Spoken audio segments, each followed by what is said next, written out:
my peoples, what's up? Welcome back to Shelf Stories, the channel that tells tales from games, books, and life. And also welcome to the One Stop Co-op Shop podcast. I am your host, Jason. Thank you so much for stopping by for this celebration. We are 6 years running top 200 solo games commentary on the One Player Guild. I am so happy to be back bringing this to you, and we are bigger and better than ever. This is a yearly list that comes out on BGG. The person who runs this list, who gives of his time and energy and organizational skills every single year for what, 8 years running? Are we doing this? Yeah, 8 years. 8 years doing this. So I'll go around and introduce everybody, but the person of primary note over here is the person who runs the top 200 solo games, Kevin Erskine. Welcome back to my show. Thanks for having me. I love doing this. It's the 15 minutes of fame, but like stretched over 6 years. Yeah, this is my only chance that people see my face. So fantastic. And joining me for 4 years. So if you don't know, if you only know me from my video show, Self Stories, I did have a podcast previous to this, the Every Night is Game Night podcast for 190 episodes of solo gaming goodness. I will always be proud of that. And these were the biggest episodes by far. This person joined me on that show and has joined me here. We'll continue to do so in the future. For the 4th year in a row, Liz Davidson from Beyond Solitaire. Welcome to the show. Never gets old.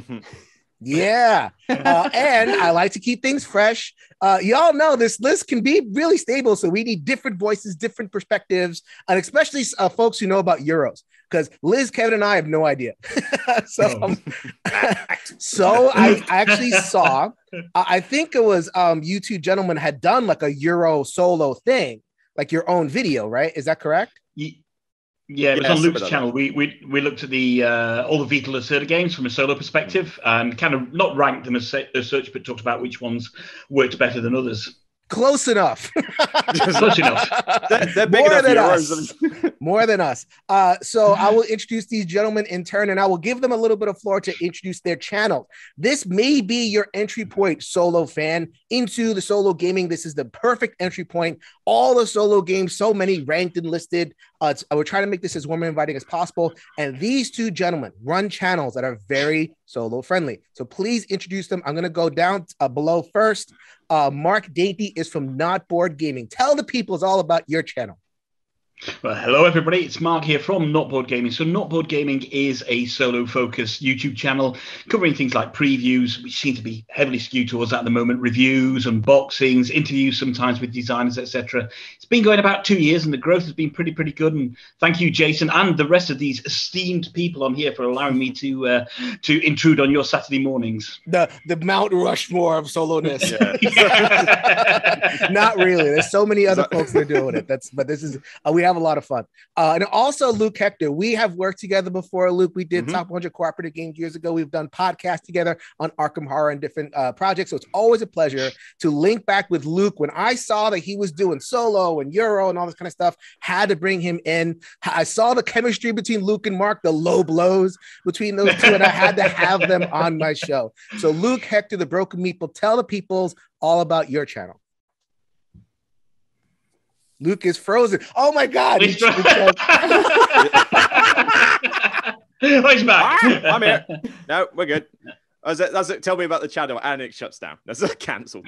Now, the Broken Meeple is a YouTube channel. Canceled. It's focusing on all things to do with board games, previews, reviews, and things like that, especially top 10 lists. It's not solo focused, but I live alone, so any game that can give me a solo mode is always good. We have done that top 100 competitive, cooperative games before, which was a good laugh, and most of them are played solo. They tend to be my favorite types of games.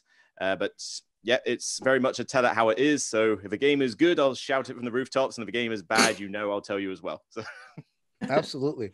All right. So we have brought together this esteemed panel for the sixth annual top 200 solo games. So I do style this episode assuming that folks, this is their first time, right? So I'm not going to assume that there's a bunch of, like everybody here is going to know. And there's been a lot of growth in the channel as well. I'll talk about that in just a second, talking about this particular list. So I'm going to do the 101. Kevin, let's do the 101. Tell the peoples about how the list started and how it works and how you bring it to us. All right. So way back in the One Player Guild, obviously it's all about solo games, and we Board started Game Geek, the One Player Guild and Board Game right Geek. on Board Game Geek, right. So we started looking at we talk about Board Game Geek's top games, top 1,000 games or whatever, and there were very few solo games at the top. So everybody's lauding Puerto Rico and these kind of things back then. It was like the greatest game ever. Yeah, and so I'm like, all these games that people are loving, and Dominion and things like that was like a big one. And I'm like, I don't play that. And, for solo especially. And then Tom Vassallo came out with his People's Choice top 100 games. And I'm like, well, that's a great idea. Let's steal that. And so, I just asked the people in the One Player Guild, you want to do something like this? I'll compile it and we'll see how it goes. And we had, I think the first year we had 89 people vote. I have 85 in my record, 2014. Or 85, yeah, voting, something like that. Mm-hmm. Yeah, and this year we are more than 10 times that. So what's the number? It's definitely. What's the number on that one? I think it was 953 this time. And huge. I attribute some of it to COVID probably, but obviously I think you see more and more games coming out with solo capability. I think, we're finally we are getting to the point where people are noticing and they're like, this is a market. And it's not just people who can't find others to play with. We want to play it this way. Mm-hmm. So we made this list and it's grown and grown and grown. And it's just so much fun to do and go over and see what happens. And the response from people is just amazing, that I get. It's crazy. Yeah, I mean, 554 people. By the way, this commentary is about, I try to give as many stats as possible. People love geeking out on stats and numbers, just to kind of give context to what people are seeing if they go over to the One Player Guild. Check the show notes if you want to go straight to the list itself. So in terms of numbers, in 2019, it was 554. So over the course of 5 years, 5 times the number, and it's been going up steadily every single year. 2020 was 618. We're bumping up a little bit. This year, whoop. Yeah, 50% more votes this year than last year. Wow. I mean, like I said, I attribute some to COVID. Some to COVID and some to just we're getting excellent games. Like most of the games we're going to talk about are just center of the hobby, excellent games. And more of them. So then we have 950 people, as we said, contributing 1383 unique games. Over 200 games got number 1 votes. So the way it works is you put your top 20, you send the Geek Mail, and there you go. And Kevin does the brave work of tabulating, which is the hardest part, right? Yeah. Well, I think I had to enter 16,900 games, type them in, for all the people who voted. Because not everybody put in 20, but. Right. Yeah, I mean, it takes a while. That's a lot. Okay, so talk a little bit about. Actually, before I get to that, I want to talk a little bit about Every Night's Game Night, the old podcast. So we hopped on in 2016, so only a couple years before the pod started, and it's always been our highest rated episode, always. And so like that these episodes in particular have been responsible for growth in the solo community more than anything. Last year, I launched Shelf Stories, and it's been a year. Yay! This episode, top 200 the top 200 solo, the 50-1 episode, my highest rated video. I've caused all the good trouble. I've started so much garbage talking about games, Frosthaven and everything. All those episodes, I have interactions, but this episode right here tops them all. 6,400 views, which I'm really, really thankful for. Okay. So in terms of just I just want to go back to making the list itself. You did this year, I think you collapsed a few more games, right? Just like lump them in terms of did you do that? I don't think I did. I don't think I did any more than I usually do. There might have been I did lump the Gloomhavens together, but I think might be the only one I lumped that I didn't lump in past years. We'll get to one. I can't think of very many more because I always used to do it. Lumping means like, okay, if you did Aeon's End, Aeon's End Legacy, New Age, it's all Aeon's End. Or Hoplomachus, Hoplomachus Lost Cities, it's all Hoplomachus. That's kind of how right. Generally, though, if it was a legacy game, I kept it separate. So even like you said, Aeon's End Legacy was separate. Okay. Yeah. Even though that wasn't on there. It could be. Yeah. All right. So So Mark and Luke, any have you seen the list before? Have you is that something that you've seen in the solo community before? Is this a reference that you use? Is this how do you use it in terms of like a good temperature taking? Talk about how you have you encountered the top 200 in the past. Go on, Luke. First. All right. So for me, obviously, I've seen the episodes that you've done in the past. Even though they've got Michael Cully on there, I'll still watch them. Low blows. He's not here to defend himself. And for me, it's more about just understanding what's out there. So, I don't know every game in the top 200 list. I certainly haven't played every game in the top 200 list. So it's interesting to see what drives people to play certain games, why a certain game that I may never have heard of, maybe in the top 100, and makes me go out and research things a little bit more. And I think it's a really good kind of cross-section of the community. It just shows that the solo community and the board gaming community caters for such a wide degree of taste. It's just a kind of a great reference list to look at.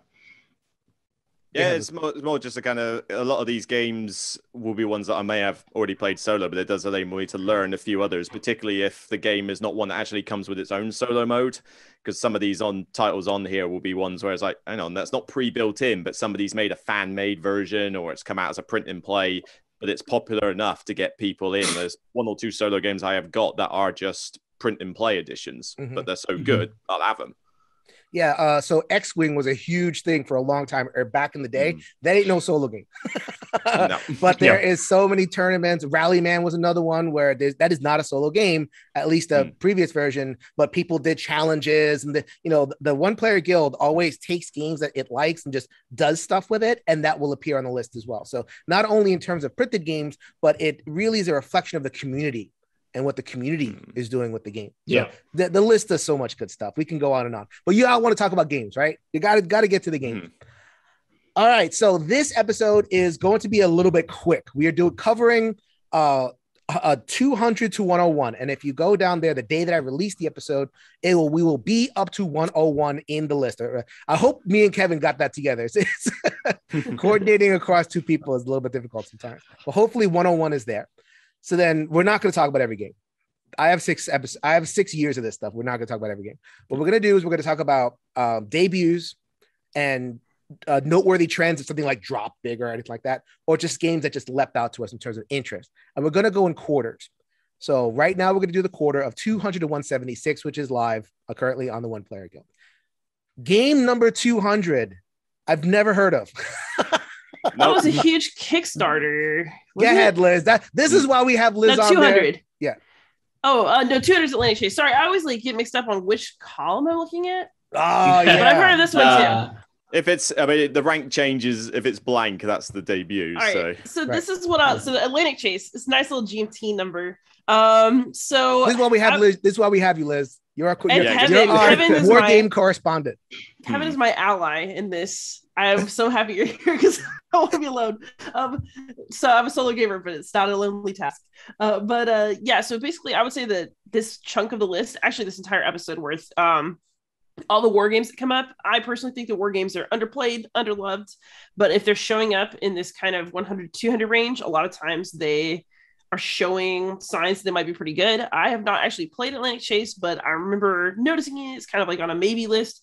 And so now that it's kind of cracking that top 200, what that means to me is that that's worth picking up and having a look at, because I know that other solo gamers are liking it. And so that means that it's a lead for me as a person who likes war and historical games to pick it up. Absolutely. I mean, I'm not aware of this game at all. I can just imagine that it's lots of little hexes on a map.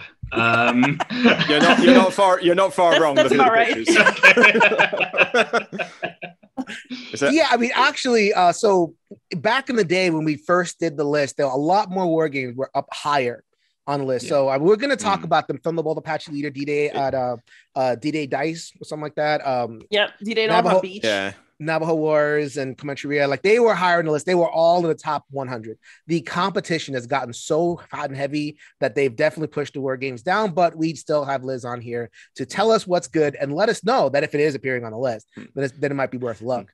But there is a game up here that did debut, which is one above, which I know Mark and Luke have played, which I know Mark and Luke have opinions on.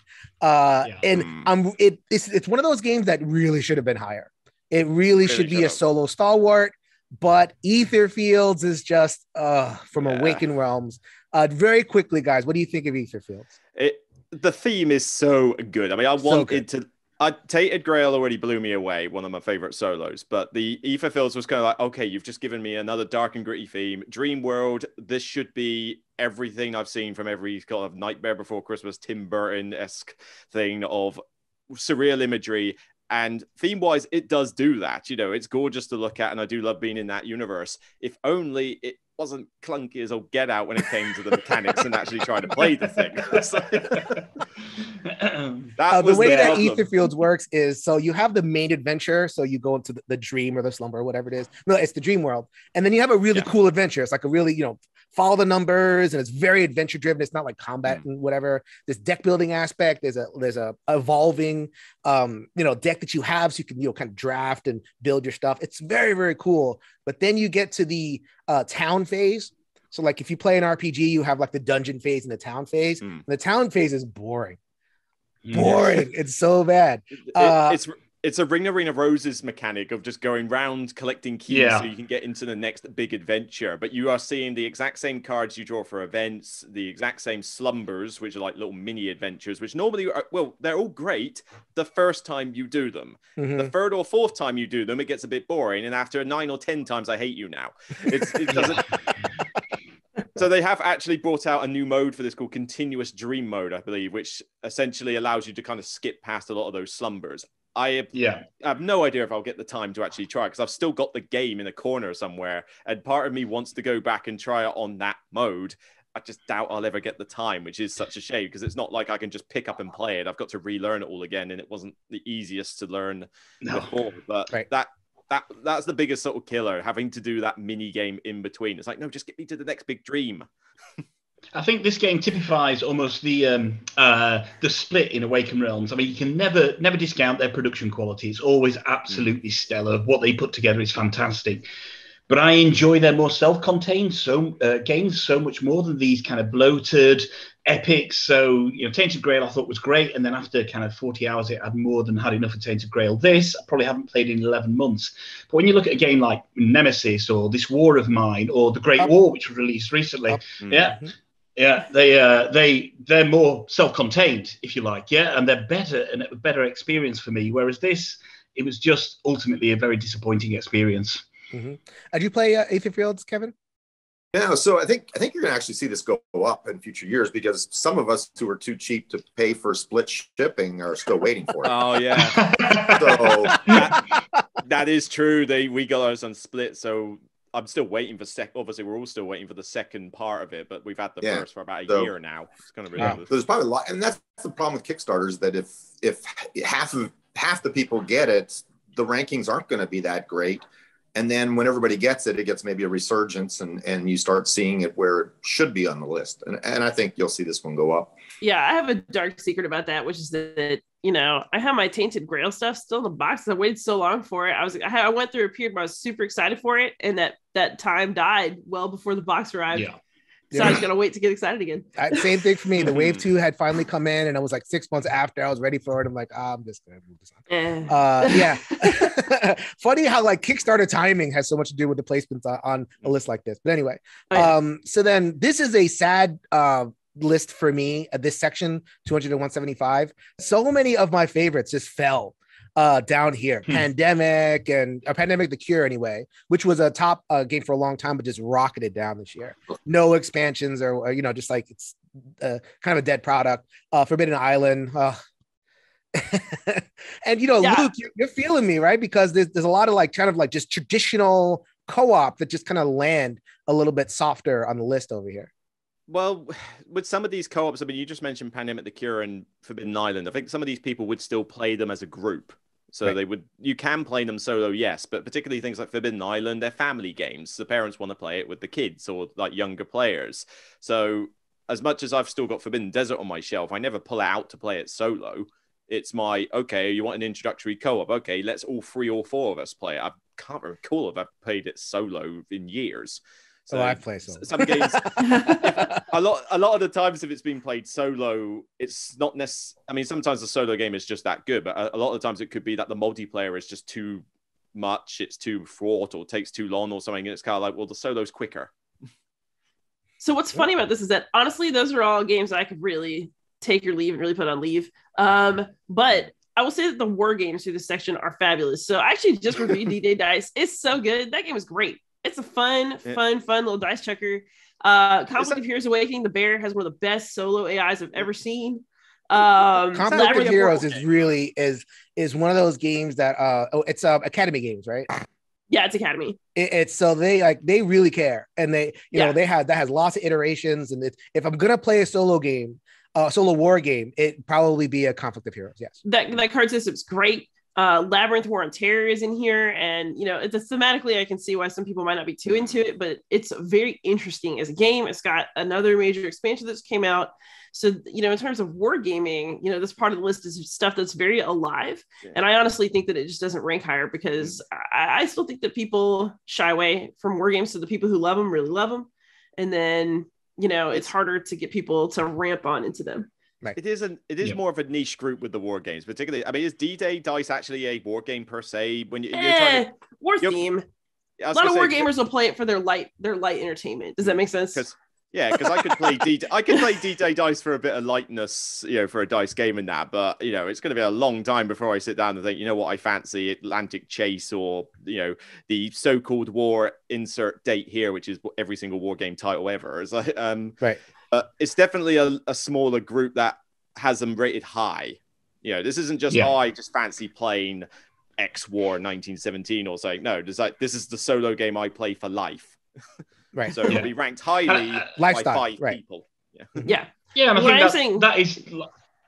Sorry, I was going to say, I think that's kind of typical here is the fact that war gamers really love war games. It's not something that people that don't play war games don't tend to dip into war games. Adventure gamers may dip into a Euro, and a Euro gamer may dip into an adventure gamer. But if you're playing a war game, you really like war games, and I think that's the difference there. Is it's not quite as casual as some of the other genres.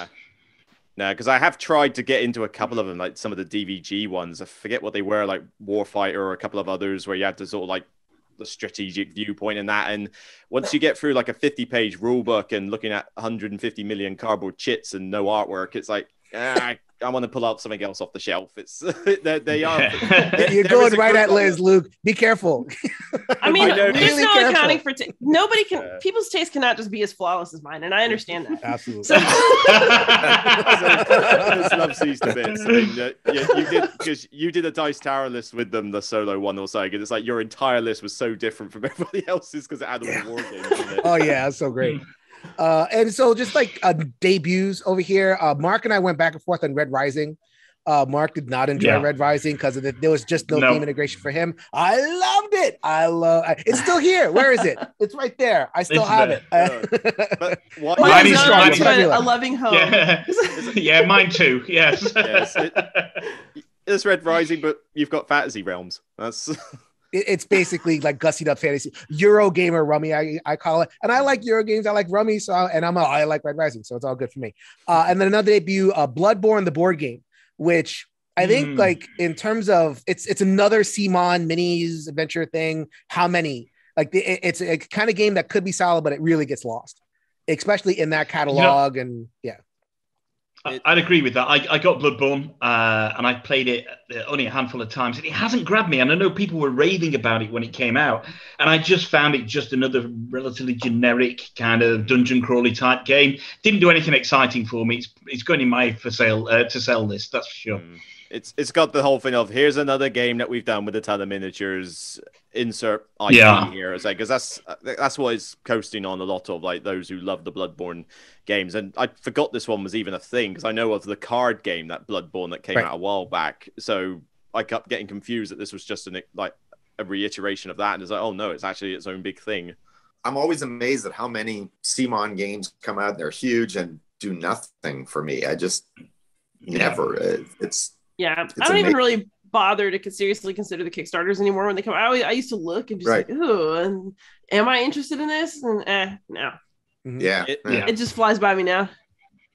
It's just there's too many of them, so we're when it was only like 10 games being released, it wasn't such a bad thing. But now we get thousands every year, and particularly with Kickstarter, it's now a pre-order system for a lot of companies. So everybody is seeing it's like, okay, so how many of these miniature games are we going to get this year? 20, 50? And you just cannot separate them out. Especially the first problem is when you see a Kickstarter page, and before it even gets to how you play it, the first like 5 pages worth of it is just look at our minis. It's like, I want to know how to play your game first. And I do want to be very clear at this point. I probably should have said this at the beginning. Maybe I'll spice something in. We are going to give our honest opinion of games. Please do not take this personal. We're gonna talk about stuff and deal with it. We love you, and there are a lot of people who clearly voted it. I mean, we're talking thousands of games over here, and we're talking the top 200. So there's clearly folks who like Bloodborne enough to put it on the list. So please don't take that as a criticism of your taste or anything. We're just giving our honest opinions. We love you all. Sure. Yeah, so, I'm giving my honest opinion about how bad your taste is. No, I'm joking. No, honestly, you've just been blacklisted. We're all doing that. It's 4v1. No, the reason there's so many games is because everybody has a different flavor palette that they like. I mean, it's just, it is what it is. There's nothing wrong. It's a good thing you're saying this now, Jason, before we get to the games people really like. Oh, yeah. This is going to be... I will, because I've gotten that feedback where it's like, okay, well, because we talk a lot about games, we have different tastes, but I definitely want to put it out there. This is all about love, and we're joking with each other, and there's nothing wrong with anybody who's playing the games. We just are trying to express our opinions, so I just want to put it out there. Yeah, except between me and Mark, but yeah. There's lots of enmity. That's why you're on the show. A controversy creates clicks. I actually think I've spent more nights away this year, by the way, not literally with Luke, but in the same space of Luke than I have with my own wife. So we've been to Western, we've been to UKGE. Me and my wife haven't been on a holiday for 2.5 years. So there we go. All right, so we're going to move on to 174 to 150. And a couple of debuts, soft debuts. I mean, these games could be stronger, but for various reasons, they're at this part. Speaking of lots of minis and Kickstarters, Alter Quest. So Alter Quest was the latest from Blacklist Games. Kevin's shaking his head. By the way, if you don't know, Kevin is a dungeon guy. He loves adventure. And so this is where Kevin's going to bring in his expertise. So then Alter Quest, you were shaking your head. Go ahead. Well, Colin One Stop Co-op Shop gave me his version of it, Kickstarter version, sent it to me on his own dime. Wow, Colin, where's my love me, Colin? What's up with that? I'm on the One Stop Co-op Shop. Give me free games. We go back further, Jason. You're just gonna have to wait. I taught Colin how to play Mage Knight, so it's a right. So I tried it, and it just was clunky, and I don't know. Just there was a lot of, and I mean, I manage big games with 4 characters and have no trouble. And that one, it wasn't fun. I guess what I told Colin was, when it comes down to it, it just wasn't fun. So as part of this list, I just drew random names until someone said they'd take it, and I sent it to them. Wow. So one of the other people got it. Yeah. And it just didn't. The biggest thing I'd say, if someone said, well, what was the biggest thing? And I said, it just wasn't fun. It's very complex. So Alter Quest is a dungeon crawler from Blacklist Games, the Sadler brothers, with their modular deck system. So there are a lot of decks of cards. So when Kevin's saying it's not fun, there's a lot of decks to manage. The cards themselves, a lot of interactions because there's dice as well that are like global dice that you could manipulate. And I think, complexity does create combos, but complexity also can create complexity. So it's a fine line, and for a lot of people, Alter Quest kind of crossed that line. Is that I know, Mark, you had played it, you had liked it before. I don't know if you I hadn't played it for quite a few months now, and I think you've hit the nail on the head there. It's perhaps too great in scope, and it's weighed down by its own systems. Whereas you look at something like Street Masters, which is a lot more dynamic in how it plays. Alter Quest takes up a lot of table real estate, and you're absolutely right. You're managing too many things. For me, I still, when I have played it, I have enjoyed it. So it's not leaving my collection yet, and I do want to get back into it. But I know it's possibly the Sadler Brothers game that's divided people the most, I think. Was this a direct sequel to Hero Quest or something? Because I take one look at this board, and it looks like a clone. Yeah, it is the a same game. a spiritual successor. That's the board gaming term. So like the inspiration was definitely Hero Quest with the, knocking down doors and everything. I like it. I prefer it to Street Masters, but I can definitely see where people are coming from. Yeah, I'm a Street Masters person. So actually, I love the Sadler Brothers, but their games are really big and they take up a lot of space. So actually, the only one I currently still own is Street Masters. And I'm actually really excited for Hour of Need to come in because I'm very curious. Like, I know that they're going to really give that superhero treatment a lot of attention. I'm curious about it. But I think that you play these games because the Sadler Brothers have so many ideas. Their games are not tight. Their games are not tuned the way it's not like a Euro game where the engine running and it's the beauty of how it runs is the point, right? Like, the Sadler Brothers are having a creative experience and you're also having it with the mess. Right. It's not a clean gaming experience, but it's interesting, and that's what I really like about that. In a Sadler Brothers game, more is more. I just did something bad while we were all talking. So, okay, confession, since this is the top, we're going up to 150. I have wanted Lewis and Clark for a long time, and I literally just went on Amazon and bought the last copy that was showing us because I was like, what? We're enabling you. Yeah. Well, I've played it. Okay, I feel uncomfortable with the Native American meeples. I do, but I have played the game. I really, really liked it. I actually almost bought it at a game fair back when we still did those. Hopefully they'll be back soon. But one of my friends snaked it from under me before I could get over there and buy it myself. So I've just been waiting to get this game. I was like, you know what? It's the moment. Let's do it. By the way, Lewis and Clark is in the next section. So that one messed you up again. Sorry about that. That's okay. You're not spoiling anything. It's good to see a couple of big Euros there, like Gallerist. Mark and I did the Vital Lacerda video. A lot of Vital Lacerda, because it's funny. We've talked about this in previous years. Vital Lacerda theoretically should make games for us. Like those, like Vital Lacerda always puts so much into his solos. It doesn't like outsource it to other designers. It's always kind of from him. So you got On Mars is here and Gallerist is here. I think those are two of his best. And they're just not penetrating, I think, because of cost. They're really expensive. I think cost. On Mars, I think it's the complexity and the fact that in the base game of On Mars, the original release of it, the solo wasn't great. It didn't provide a very kind of engaging experience. Now, they just had the Kickstarter fairly recently for the expansion to On Mars, the Alien Invasion, and that's got a brand new solo mode in there. I previewed that, and that really steps the game up as a solo game there for On Mars. And I think, because I love the Vital Lacerda games, I've got them all. When the Kickstarter comes through, that's the only solo I'll be playing rather than the base game. The Gallerist solo, it's a beautiful Zen-like experience. I know it's Vital's favorite solo. It's not really that much of a game, though, unfortunately. It's a nice experience. I play the Gallerist solo when I just want to potentially tune out and de-stress a little bit, but I don't find it tremendously challenging at the same time. You don't have something a bit lighter for that kind of thing? You pick up the Gallerist solo game.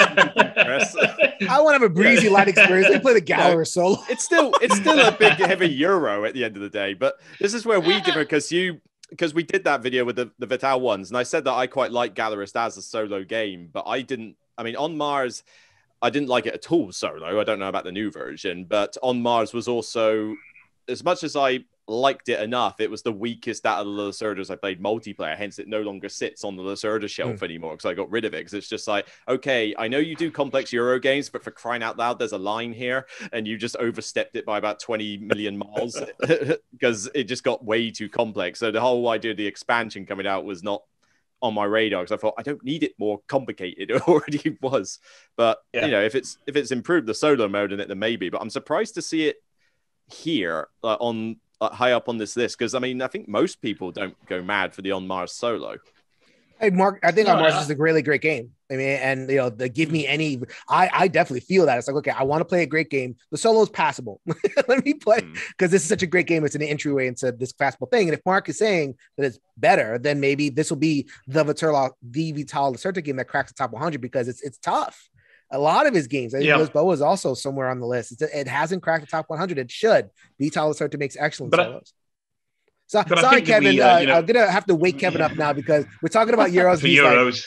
He's nodding off. Well, what about? But obviously, the last Kanban EV and certainly Weather Machine, right, which hits Kickstarter next week.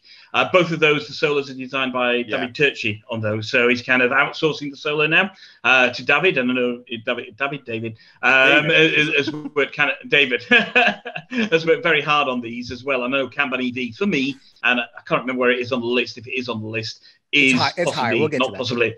Yeah, it is my favorite Lacerda solo, definitely. Yeah.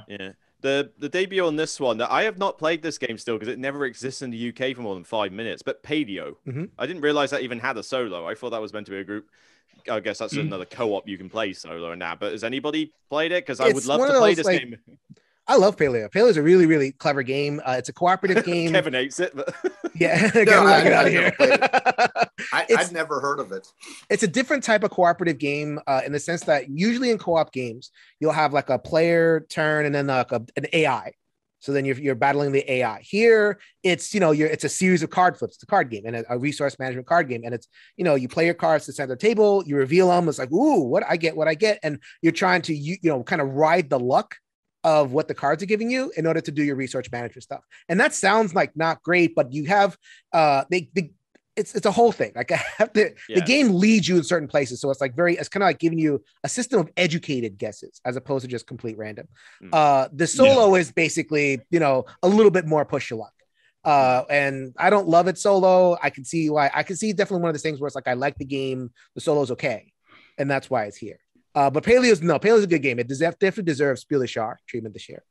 Okay, so let us get to 150 to 121. Wait, really quick. Hold on. Liz. Another war game. Sorry, another war game. I missed the war game. Hilariously, this chunk of the list is a bunch of stuff. So I've been like collection shifting a lot, So I kept Nations. I love Nations. And I just kept all my Universe stuff. But there's a lot of stuff in here I've owned and traded off because it was okay. But I just picked up Enemy Action Ardennes. I knew it. Looking on the list, I can't believe I sped past Enemy Action Ardennes. Sorry, Liz. That's the one. That's the one. Although, my God, you want to be scared. What is that map? This map is huge. For what? Enemy Action Ardennes? Yeah, it's like a huge map with dots all over it, and I can't tell a thing that's going on in that map. I can tell why that's definitely a war game. I think I'd be overwhelmed if I tried this one. Wargamers have no idea. Be conquered. Wargamers have no idea what we see, what normies see when we look at wargame maps. As I say, Mark's just obviously looked at it now, and it's like, there we go. It is. I mean, people want to talk about busy maps. Wow. All right, so go ahead, Kevin. For people who, if you're ever wanting to get into war games and you look at this list, I think these are really good ones to look at because if you look, you're not getting a lot of the war game playing people to vote. So you're getting general people who are voting, and these are the games they like. It's like with Thunderbolt, Apache Leader. These are not the heaviest of war games. But you look at the average score, and it's got a lot less votes, but it's this high because 3 people say it's their favorite game of all. And I think that's what to take out of these war games. It's not necessarily, they're war games, but they're not the old Avalon Hill stuff where it's nothing but chits and a 6-sided die. There's a lot more to these. And I mean, some of them people will call Euros even, they're a lot more than what the old style. And if you're ever looking to get into it, the war games on this list are really good places to start. Mm-hmm. Absolutely. Yeah, you filled in the blank. The Thunderbolt was the one I was trying to think of earlier, the one that I tried to get into. It wasn't Warfighter, it was definitely Thunderbolts. That one's coming up. Liz has an average of 2 minutes and 45 seconds talking about Thunderbolt over the last 4 years. It's the same talk over the last 4. It's hilarious to listen to. So we're gonna hold off on that for now. Where's the story? Where's the story-based solo games? That's what... Liz and I take turns on that one. I love that game. Same, right? Kevin and I have to have our love fest, our scheduled annual Thunderbolt Apache Leader. Separate Zoom meeting for that one. Absolutely. So then we're going to go to 150 to 121. The one pure debut on here, I don't know if a lot of people have played this. It's Veilwraith. Veilwraith is the newest one from, or one of the new ones from Tristan Hall Nothing Productions. I'm good buddies with Tristan, so he's always hooking me up with review copies and such. And I just love his games. I think Tristan and I think the same way in terms of very heavy story adventure, but enough crunch to kind of unlock the story. Veilwraith is a card game, a very simple card game. Mark, you've played it. Yeah, I played it. Yeah, I picked it up at UKG along with the expansion, and I enjoy it. It's not something I get to the table a lot. I think when I first got it, I played it a few times, and yeah, it's pretty difficult to play as well, or to win, should I say. It's very easy to play, but difficult to win the game. It's got a significant challenge on there as you progress through the campaign. The artwork is sublime as well. I know it's a little bit divisive, but the black and white artwork, I think, is just absolutely stunning on it as well. And you can set it up in no time whatsoever and play a game in around about 30 minutes as well. So it's ideal for almost a quick take solo game. I think it's well worthy of a place on the list, definitely. Yeah, the black and white messed me up because I took it on vacation with me, and it was the middle of summer. It was beautiful, and I'm playing this like grim black and white card game that I'm like, what's going on here? But no, it's a really, really neat little card game. I mean, we'll see if it climbs. We'll see if it gets support. We'll see if I think it needs the expansion. Sure. So like it has like 5 scenarios in the base box and then 15 scenarios in the expansion. So like if people unlock a little bit more of it, we are going to see more All for Nothing games higher on the list, so maybe that one kind of folds in. It's in the same universe. Totally missed that one at the expo. I would have. I don't know. Maybe the artwork was why I didn't spot it. I mean, I like it. I think it's pretty cool. But I think if I passing by a row, I probably might have not paid attention if I saw black and white. But yeah. I totally missed this one, and I don't remember you sort of bringing it to our table or anything like that. Mark, Dainty, what are you doing?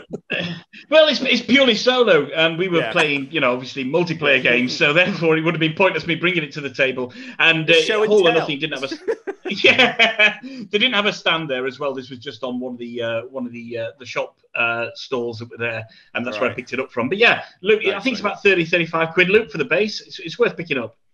All right, so number 142 is Pavlov's House, which we could definitely talk about. 137 is a Thunderbolt Apache leader. Yeah. Hey, don't sound like that. Also, Pavlov's House, if you're looking for an intro historical game, Pavlov's House is phenomenal. It is tense. It is difficult. It is very fun. It does not contain any elements that you have not encountered as a Euro or adventure or strategic gamer or any normal gaming situation. So it's a war game. It's from Danvers Games, but it is so intro friendly and it's just delightful. I love Pavlov's House. It's a David Thompson. The title was getting me, although I was thinking of a different Pavlov.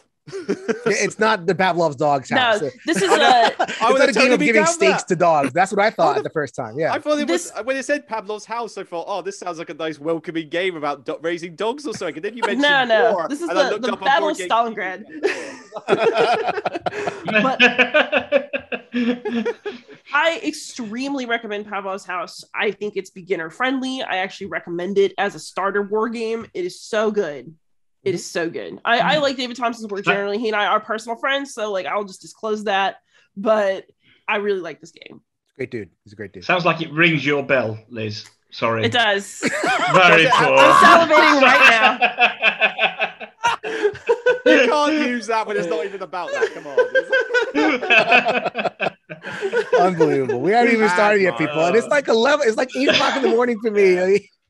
Bad, Mark. We're not even going crazy. Okay, so some more stories of the list. And I like to talk about trends and stories. A lot of kind of classic co-ops fell down here. Some of my favorites, bleeding into the list, it's Ghost Stories. That's the second section, but it's right next to it. Flashpoint, Fire Rescue, Freedom, the Underground Railroad. These are classic cooperative games. They haven't gotten expansion support, so it's obvious that it's been a slow descent down for them. But just noticing, same thing with Liz and the War Games. I noticed when these clusters of games that I truly love kind of land out the top 100, it makes me a little bit sad, but at the same time, it makes me happy that Kevin extended the list to the top 200. We used to do 100. Yeah. Now it's 200. So now I can spend more time with my lovely babies. I have everything for Flashpoint. I love Flashpoint Fire Rescue. Yeah, it's a good point about the 200. When we did 100, and a lot of people would ask for, well, what's up there? Because they would find new games. They would find new stuff they'd never heard of, or they'd find older favorites. Because it's kind of sad to me that just because a game is older it just drops down the list naturally. And I think it's not necessarily because people are tired of it. It's just that either they can't get it, or, the people see the new stuff. So you buy that and you don't buy, like Ghost Stories, which is an absolute fantastic game. And there's probably new people who are buying games that might have 50 or 60 solo games now and have never played Ghost Stories. And that's like, oh, that's a shame. And it's, Ghost Stories is a solo one. I'm glad to see Seven Wonders Duel has actually made that list, because that is only there because of that print and play expansion on there. It is like 12 cards and like maybe one or two other bits and bobs to print out. It's like one of the easiest print and plays to get, but it means I can play one of my favorite games solo, and it really is a nice, easy solo mode with different difficulty levels. So I'm glad to see that's actually up there. I love Seven Wonders Duel, and there was a solo that, because this game has been putting around for a couple of years, even before that, a fan-made solo, which was not even new. Which is not even new components. It was like, okay, remove the bottom left card and like simple rules for the wonders and stuff. So then I've been playing Seven Wonders Duel solo for years. I love that game. And the fact that they kind of went back in, and that's another thing, when people experiment like this, that gets the attention of the designers. Like they're looking. So like because they post on BGG and the designers all over BGG for their games. So then if people are taking their game and making custom solos, that will inspire the designer to be like, you know what? This is not bad. I think that same thing happened with like Five Tribes, which is not on here. But, Five Tribes was a game that people just like and wanted to keep on playing around with the system. And so lo and behold, we see print and play on the website. And a lot of that happened, especially with COVID. A lot of designers were like, well, everybody has these games lying on the shelf. You can't play them with your friends. Here's a developed little solo mode. Is it the best? Maybe not, but play it, and people liked it. And Seven Wonders Duel is definitely an example. I'm so glad you pointed that one out. Yeah, as long as they keep the updates. Yeah, I think Root falls into that category as well, Jason. The fact that the Root solo was obviously the fan-made Better Bot project, which then became the official Root solo release, and it's fantastic. It's better than the original Clockwork Marquee or whatever it was called that came with Root. Oh, we'll get to Root. That's a little bit higher on the list. That's a little bit higher. Anything else leap out from this section of the list? Yes. Mark your timer. 2 minutes and 45 seconds, Jason. No, you get no. Under two. Please. We already talked about that one a minute ago. Shut your mouth. Kevin, you have to back me up here. No, I have to tell you, Thunderbolt Apache Leader, I love that game so much. It's so good. Like, if you ever liked putting together a party for an RPG, or like trying to figure out who got what weapon, or like what resources should go where, this is like the army plane pew pew version of that. And I love it. Even though all the pilots have the same art and they all have these like dad bods, you still want to rescue pirates from when he fell over Israel. It's such a good system. It's really fun, especially if you're a planner. Like if you enjoy planning before a battle, 30 seconds, and kind of figuring out what weapons and stuff, that game just really is going to do it for you. No, my favorite shoot 'em up on a video game is Deep Rock Galactic. There is no planning. There is go into the mines and kill lots of big bug spiders. There's no 30-minute session where I'm moving chits around deciding this is my loadout. It's like, no. This is so Ameritrashy for a Euro, man. Yeah.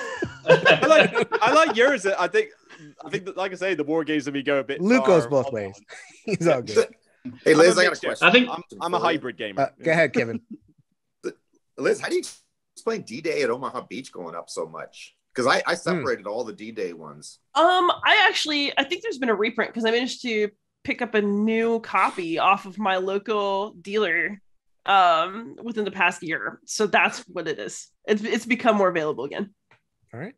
So let us move on to the final part of this section, 125 to 101, which is, I think, so this is, at this point, we can talk about games that have fallen out of the top 100. And there were a couple of games that were stalwarts, right? So we're talking Ghost Stories, which you mentioned in the last section. Navajo Wars was a stalwart for years and years and years, and it's finally gotten pushed out of the top 100. I think they were talking about a reprint, but I don't even know if that reprint has landed. Burgle Brothers was a game that was a stalwart for a long time. Pathfinder, adventure card game, which was, the original. Liz is making a face. One of the original, I should say, adventure card games. I think a little bit less overhead than like a Lord of the Rings or something like that. And it was very simple, and it was there for a long time. Lots of expansion support. Now we're starting to see it pushed down. So you definitely see the churn in this section of the list. So then, and there's also some really like, it is like, basically top 100 plus, like there's some really, really excellent games here. So then Mark was going into one of the games that you really, I don't know if you liked it, but you were definitely noteworthy about it, which was Trickerion at 115. Yeah, it is a fantastic. It's possibly the heaviest game in my collection that I've played. I mean, I've got Magic Realm and I haven't played that yet, and that is possibly the heaviest game. It's got a 68-page rule book. But Trickerion Legends of Illusion, when you throw in all the modules for solo, you really, it's a very, very, very crunchy game. It takes a lot of time to play, a lot of time to relearn the rules, but it is a fantastic experience. I'm really pleased to see this at 100 and where have I lost it there? 115, which is really, really good. That means obviously solo gamers do like a really crunchy Euro game. Liz, you were saying you like Trickerion as well, yeah? Yeah, I really, really, really like Trickerion. It's probably like if I'm gonna play a Euro and Trickerion's on offer, that's probably what I'm gonna ask to play. I really like it. I haven't played it. Solid Euro. I have not played it solo yet though. One game that is a debut, and this was, I think, your game of the year, Mark. Dwellings of Eldervale at 112.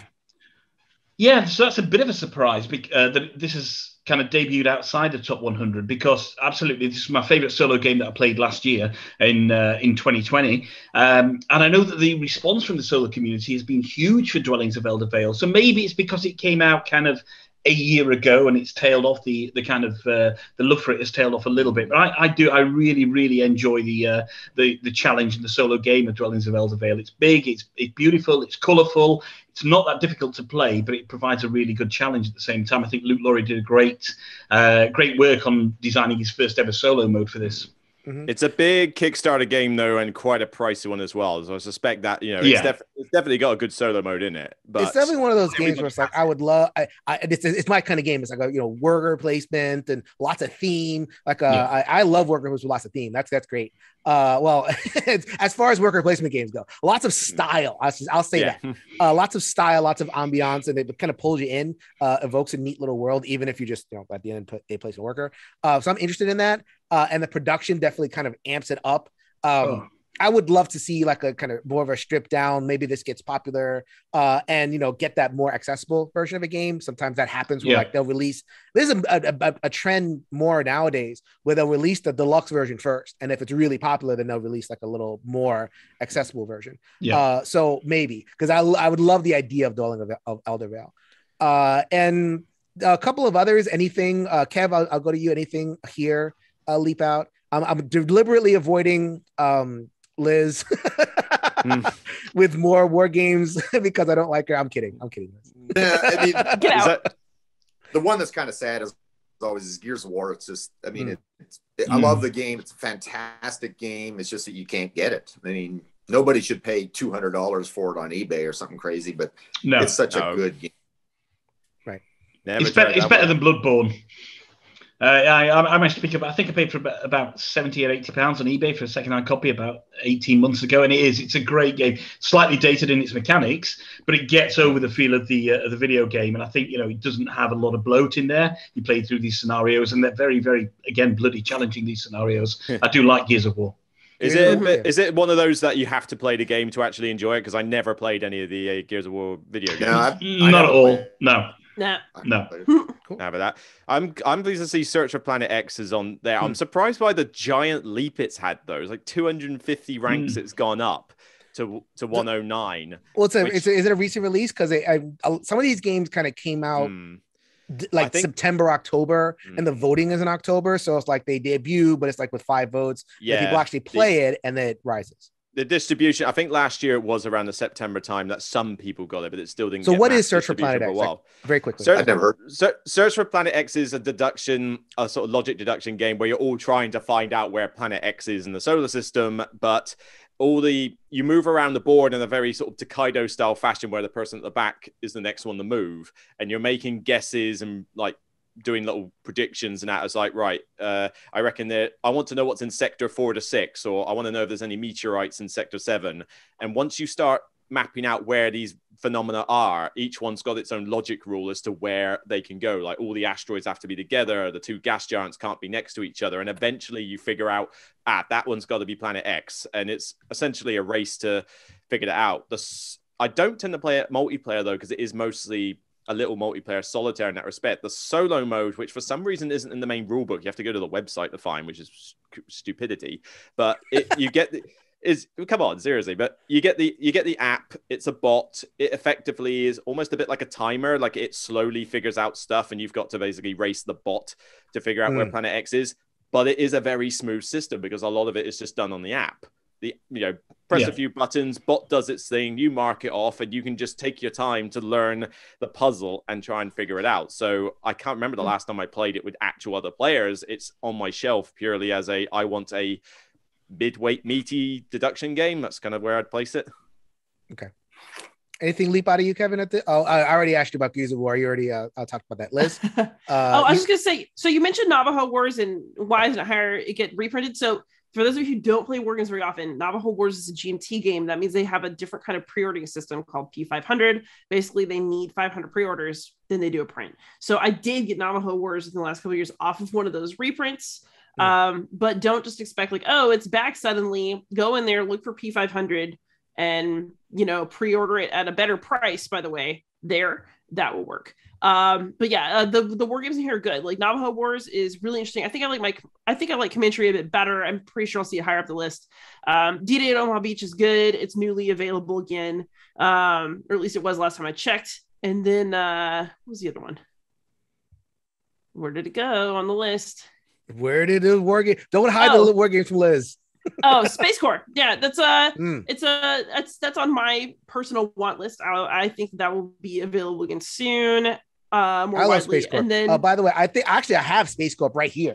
It's been here. It is I don't think of it as a war game. It's a GMT game. It's more of a space exploration card game. It's from GMT, so that's why we associate it. But in terms of a card-based space game, actually, in some ways, I prefer to Terraforming Mars or some of the other Euro-y stuff. This one has more exploration. I can't recommend SpaceCorp enough. It's one of those games that I definitely forget the rules. I forget so many of the rules whenever I take it out because it's one of them kind of very crunchy. There's 3 phases, and each 3 phase works differently. Each time you play it. But if you are looking for that card engineer, I want to sink my brain and world into a really rich experience, SpaceCorp, I definitely recommend. Okay. So I just want to point out to y'all that is the same designer as Enemy Action Ardennes that y'all were taking a giant poop on a while ago. I want you to eat your words. Well, to be honest, saying that with SpaceCorp, I've only played it multiplayer because Paul Grogan taught it to me at one of his GridCon conventions. And I don't know if it's amazing solo. It sucks at 4 players. That's terrible. It's terrible. It's brutal. I can imagine solo it's better because you just get to do the space exploration bit. Yeah. But at 4 players, that was like 4 hours of my life of Luckfest that I want back. Although the way from SpaceCorp is it feels almost like, do you want a more Euro-y version of Zaya? Because both of them are essentially epic space luck-driven games, but Zaya's more the Amerifrashi themey side, whereas SpaceCorp definitely feels more like a Euro-y, the GMT style thing. So you're not going to fly into the sun in SpaceCorp like you could in Zaya. You shouldn't fly into the sun. That was Z's fault, not anyone else's. I do want to say one more thing though, which is let's light a candle for Unbroken. Because that was a game that could have flown and got hobbled by industry problems. It's been definitely floating at the bottom, at the top levels of the 200, bottom levels of the 100, depending on the news and everything that's happening. It would be a higher solo list had there been ongoing support for it. And because of the problems, I think we're working on a co-op expansion. I know that Artem, I know you're watching the show. There was at least a co-op expansion to work in other material. Unfortunately, because of the IP is still with the publisher, and the publisher and the designer are not talking, and so we're not getting the Unbroken support. But it's one of those things where you keep on going, and a lot of these games return to the designers eventually, or versions of them will return. So then. Maybe we'll be able to, get some of this stuff rebooted. We're going to talk about our friend Ricky Royal. up above on the list a little bit. His game has getting reformed and all the kind of stuff. It's definitely how the sausage is made, type things. But I think we're good on closing the episode out here. We have plenty to go. So we are going to be back on Wednesday when Kevin, it's Sunday, I think it is. Actually, it's Sunday. When Kevin will release top 251 solo games, right? Right, Kev? We're gonna line this up. We're not gonna spoil stuff. No, we're good. Okay, we're good. So we are coming back for Luke, for Mark, for Liz, and for Kevin. This is Jason saying, if you can change your mind, you can change the world, people. Tune in next time. Top 200 solo, 151 next time. Later, everybody.